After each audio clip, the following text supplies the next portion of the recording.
Now, numerous resume making sites and career coaches will peddle this kind of misinformation like, hey, we'll make your resumes ATS proof, or like, we'll make your resume executive style, we'll demonstrate more executive presence on your resume. And this is honestly the biggest BS, because it's neither helping you, it's kind of misleading, and then they are only doing that because they can easily deliver something like that, like, hey, we just want to put some keywords into your resume. Or they tap into the frustration like, hey, job seekers feel like I'm making so many applications but I'm not getting the call back. It could be something that a robot is, which is a very believable story, and a robot is rejecting my thing, or like they're not seeing the executive language. All of that does not really matter. They will launch some common claims like, hey, your resume needs to have like more than 70% keyword match, or like it needs to have executive language like strategic or transformer. They would put in these words. Or the worst of all, like, you need to tweak your resume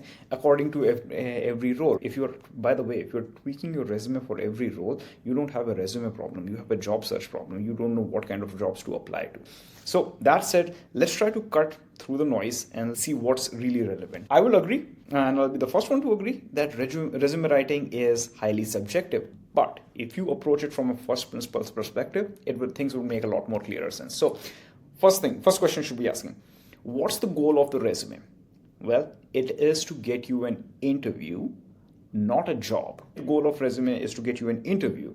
It's a big difference here, because if it's to get you an interview, then you should only ensure that it contains just enough information for a recruiter or a hiring manager to get you on a call for an interview. It should neither distract them with other information or overwhelm them with more information. So think of it as a trailer for the movie. It helps you make a quick decision whether you want to watch the movie or not. The cuts in the trailer are selectively put in to help you aid that decision making. With that, what ends up happening is, like, most people design their resumes because they want to get the job, and then they put this overwhelming amount of information in it, and then more importantly, the key highlights start to fade out. Nothing is highlight anymore, it's just bunch of information. So what information really should go on the resume?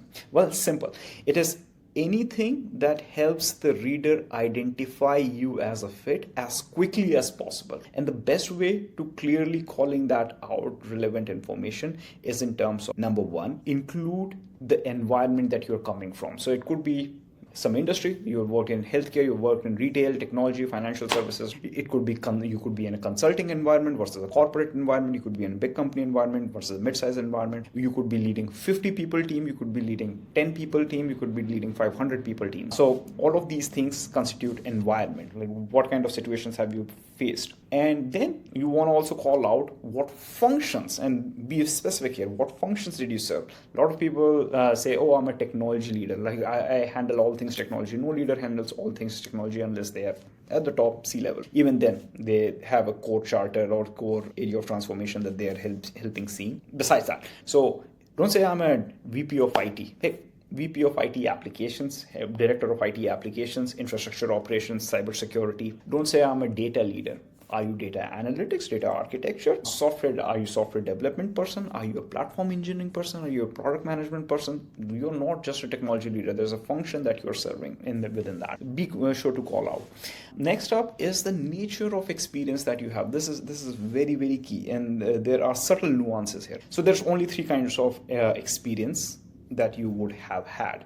Either it is something, as for senior leadership roles, not for all. This would be something that would be transformational in nature, where you drove a significant change to an existing technology or a process or something like that. Example like cloud migration. Or you could be establishing a first of a kind capability. So this is you building something.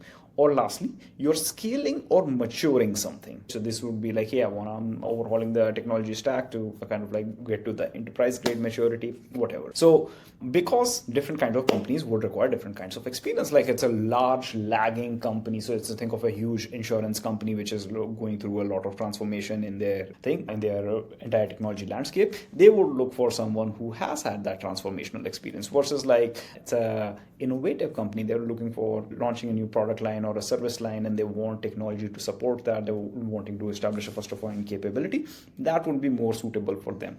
And lastly, you want to also call out some of the major strokes of the specific value you brought to the business. This could be something like you launched a new SaaS product, for example. You built something. You brought in some process. So like, hey, I established an SRE practice enterprise-wide, or you drove an M&A due diligence, or you built a customer data platform, whatever thing of significance that you did that drove a clear value for the business. These are the examples that you want to build in. So because when you put these details like these, you're kind of like moving away from that generic, vague fluff stuff and executive languages and not relying on keywords anymore. And you are like appealing to a human brain. Like if they are actually reading your resume, it's making sense to them, and it's making sense to them in seconds. You can instantly help someone identify you quickly because they would see only the relevant information. And beyond that, they also see that you're someone who can articulate it really well. And that's a bonus point for you in the interviews when it does get scheduled. So hope that makes sense. All the best.